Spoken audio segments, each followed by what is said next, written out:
Oke, nanti saya berikan pada Bung David Pajung, tapi sebelum itu Bung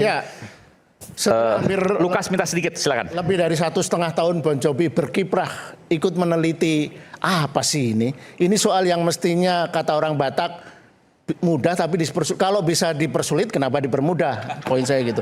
Nah intinya begini, poinnya menurut saya adalah ini salah satu contoh kelemahan negara ya. Negara tidak hadir dalam isu ini karena membiarkan isu. Negara nggak hadir. Negara tidak hadir. Maksudnya? Dalam arti menurut saya kalau ada kontroversi yang begitu gaduh bertahun-tahun, mestinya negara melalui DPR, pemerintah membentuk tim fact finding. Oke. Jadi dengan tim itu, jadi masyarakat tidak harus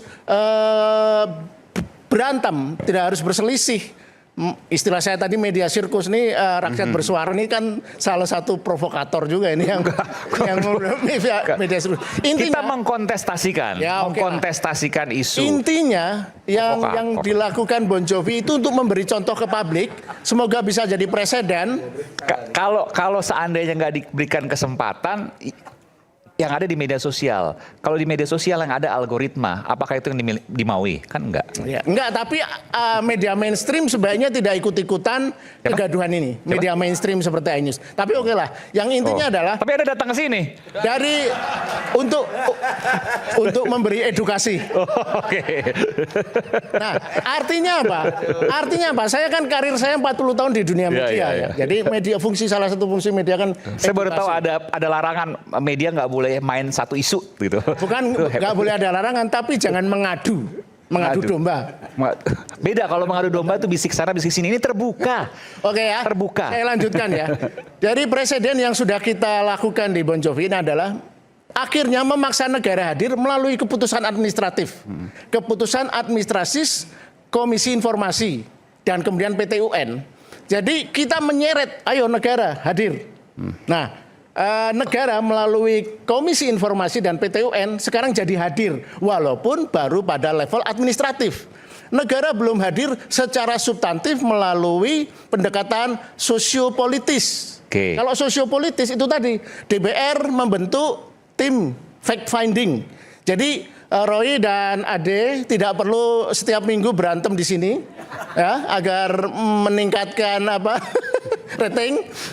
Jadi publik menunggu saja apa yang dilakukan oleh tim independen yang dibentuk pemerintah sebagai itikat politik yang baik, dan tidak tentu soal sesepele ini bisa diselesaikan sehari saja dengan menunjukkan itu, kemudian dibentuk tim independen yang bisa meneliti itu secara ilmiah, secara saintifik dan independen. Oke, baik. Kita beri tepuk tangan. Oke, saya jawab dulu karena menyinggung media. Kalau Bung Refli menyatakan itu biasanya saya jawab juga. Jadi fungsi jurnalisme, fungsi komunikasi adalah reduction uncertainty, mengurangi ketidakpastian. Ketika isu ijazah ini ada ketidakpastian, maka media wajib hadir di situ. Untuk apa? Untuk mengurangi ketidakpastian. Jadi setuju Mas Roy ya? Agak berbeda sekarang nih. Saya bisa tambahkan nggak soal fact finding? Fact finding. Dan perdebatan itu diperlukan 3 hal. Menguji gagasan, mencari kebenaran, dan menyalakan akal publik. Supaya publik kritis, kemudian dia bisa menghidupkan demokrasi. Enggak, kalau saya memang lebih setuju Mas. Media kalau saya memang harus hadir. Media nggak hadir itu media yang penakut kalau nggak hadir di isu ini. Media hadir. Iya, media hadir bagus karena media sebagai the fourth state of communication. Pilar keempat dari demokrasi harus hadir. Lulusan komunikasi. Oh, komunikasi asli UGM kalau ini. Ya, asli kalau. Silakan. Kalau boleh. Kalau kali ini saya berikan tepuk tangan untuk Mas Roy. Silakan Bung David.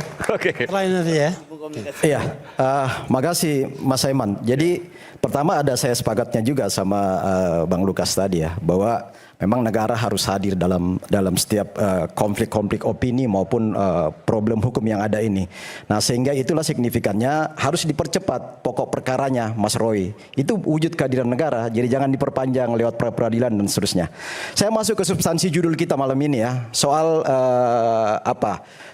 Petun memperkuat keputusan di KIP. Ijazah Pak Jokowi harus dibuka. Apakah kasus selesai? Sebenarnya nggak spesifik ke itu amar putusannya. Oh gitu. Ya, memperkuat putusan KIP. Nah, salah satu amar putusan KIP itu bahwa ijazah itu bukan salah satu yang dikecualikan untuk dokumen yang tertutup kan. Jadi ijazah itu bisa dibuka ke publik. Nah itu salah Bisa, satu. bukan harus ya. Memperkuat putusan KIP aja. Jadi PT Tun kemarin Putusan amar KIP putusan adalah, KIP. yang Anda pahami putusan KIP adalah? Ijazah tidak bagian dari yang dikecualikan. Seperti yang dimaksud Bang Lukas. Artinya apa? misalnya Ijazah tidak merupakan bagian yang dikecualikan. Artinya bisa dibuka, Bisa. bukan wajib dibuka. Bisa dibuka kalau ada yang meminta kan, dan ada kepentingan yang sesuai dengan rambu-rambu tentunya. Oke, bisa dibuka kalau ada yang minta. Bisa juga tidak dibuka walaupun kan, ada yang minta. Kalau nggak ada yang berkepentingan, ngapain juga Bukan, kalau UGM harus membuka ke publik milik pribadi orang kan? Betul. Kalau ada yang meminta pun, kalau Kalau pengadilan dengan kata meminta bisa, ya ditunjukin. Kalau misalnya sekarang gini, apa yang dituntut Bang Bonatua termasuk Bon Jovi itu kan sebenarnya sudah dipenuhi oleh KPU kan? KPU. Dan yang diperkuat di sini adalah salinan yang ada di KPU. Silakan. Nah, sekarang kalau merembet ke UGM, ya kan itu yang digugat oleh UGM kan. Bahwa itu, dan sebenarnya yang di KIP tadi sudah diperkuat oleh Bang Lukas, enggak semuanya, sebagian besar lah. Termasuk kartu rencana studi, kartu hasil studi, tapi soal tanggal apa segala macam itu kan masih ditutup kan kemarin. Nah, tapi saya nggak masuk di poin. Bukan ditutup, tidak ada tanggalnya. Tidak ada tanggalnya. Oke, saya nggak terlalu jauh ke situ. Yang pasti saya mau bilang begini, dengan keputusan Tun kemarin, sebenarnya itu menjadi memperkuat positioning Pak Jokowi. Sebenarnya ya, makanya kita senang sebenarnya satu sisi. Satu, bahwa kalau pada akhirnya UGM harus membuka semua dokumen itu semakin membuktikan. Satu, Pak Jokowi clear lulusan UGM dan ikut kuliah dari awal sampai final wisuda yudisium. Itu. Yang kedua diminta KRS, KHS, ada semua. Itu akan memperkuat semua positioning Pak Jokowi. Yang ketiga, dengan keputusan Tun kemarin itu sama sekali tidak ada mengurangi pokok perkara kasus Roy Suryo CS. Nggak ada sama sekali menghilangkan pokok perkara itu. Yang berikutnya, keputusan Tun itu justru semakin memperkuat bahwa pelanggaran Undang-Undang ITE yang dituduhkan kepada Mas Roy dan CS itu semakin terbukti nanti kalau bisa itu sampai ditunjukkan. ITE ini loh. Nanti Mas, nanti Iya, Mas. nanti. Ya, nanti Mas Tapi bantah saya. Tapi kalau sudah dari awal ngaco, Ya udah nanti lu bantah lah. ini orang nggak ngerti Mas Roy. ITE omong ITE. Nanti saya beri Supaya kesempatan. kata Mas Kacau lah Lukas ini. jangan kita tempat adu. Enggak, tapi saya mau tanya dulu, bertengkar sini. kan belum dikasih oleh UGM. Iya, makanya saya bilang kalau itu nanti Kalau kan, direalisasikan, masih kalau ini. Kalau misalnya Ya, UGM oke. sampai pada kasasi dan harus membuka semua itu kemenangan besar bagi dokumen-dokumen Pak Jokowi. Dan itu akan memperberat Logikanya kasus sesat itu. ini. Karena semua akan terbukti manipulasi, misalnya di situ nggak ada imbos katanya, nggak ada watermark, akan kelihatan semua ada watermark, ada imbos apa segala macam. Legalisasi yang masuk ke KPU dan KPUD itu clear buatan UGM. Iya, tapi logika begini, pasti publik Ya. akan bertanya, kalau seandainya itu memang menguatkan, Pasti. kenapa kemudian, apalagi ini bicara soal udah lebih dari setahun, hampir 2 tahun gitu ya, 3 tahun. 3 tahun bahkan. Total Oke. mulai tahun 2015 kalau Oh ya, kalau dari dihitung dari September awal. Oke. ya. Tapi pertanyaannya begini, kenapa kemudian UGM tidak mengeluarkan? Karena itu menjadi pertanyaan publik yang paling mendasar. Sekali lagi ya, kami tim Rakyat Bersuara selalu meminta UGM untuk hadir di sini, dan minimal pada hari ini kita akan menghubungi terus sepanjang event Kalau ini. kita ikutin di berita ya soal keberatan UGM itu bahwa semua dokumen-dokumen mahasiswa itu nggak bisa kami buka seenaknya aja gitu.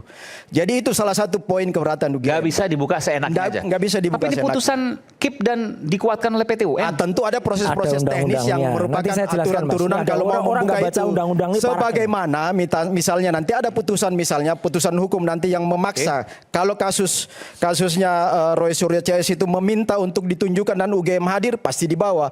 Bahkan Pak Jokowi sendiri akan hadir di situ kan. Momennya adalah sidang Mas Roy dan Dr. Tufa nanti. Pembuktian itu bahwa ijazah itu asli atau palsu ada di momen, Sidang pembuktian.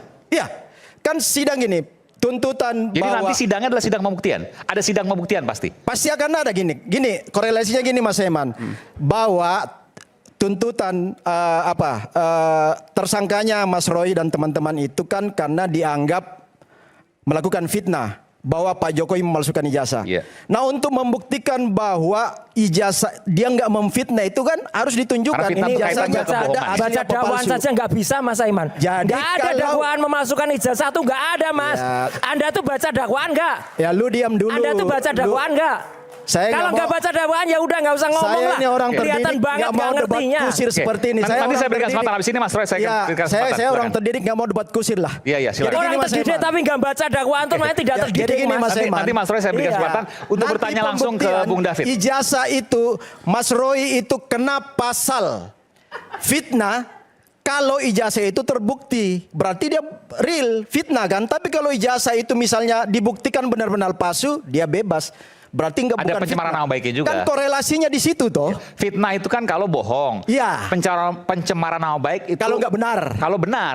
Kalau benar informasinya benar, Ya, tapi berarti merupakan dia nggak mencemarin. data pribadi. Ya, makanya nanti Bedanya di fitnah dengan kasus, pencemaran nama baik. Kasus Saya itu belajar nanti dari akan Suara dibuktikan juga. loh, Mas Aiman. Dibuktikan bahwa ijazah itu ada real dan dikeluarkan oleh UGM, diterbitkan oleh UGM, dan Pak Jokowi mengikuti proses dari penerimaan tes awal, penerimaan mahasiswa baru sampai pada clear terakhir, ya proses yudisium itu semua diikutin. Itu signifikan kehadiran UGM nanti di situ. Oke. Kan itu poinnya. Jadi begini, menurut Anda nggak perlu dilihat yang sidang-sidang yang lain, KIP, PT UN, fokus aja nanti di sidang Tifa dan Dokter Korelasi- Tifa dan Mas Roy. Ya, korelasi pembuktian bahwa ijazah Pak Jokowi itu asli atau palsu nggak ada kaitannya sama sekali dengan hasil TUN kemarin nih, PT TUN itu. Nggak ada, karena itu antara UGM dengan KIP. Baik. Ya, UGM memprotes bahwa ini harusnya nggak bisa dibuka ke publik. Kan itu poinnya. Pak Jokowi itu nggak ada urusan di situ, ijazah Pak Jokowi nggak ada urusan. Oke. Saya kira itu aja dari saya. Oke, Makasih. baik.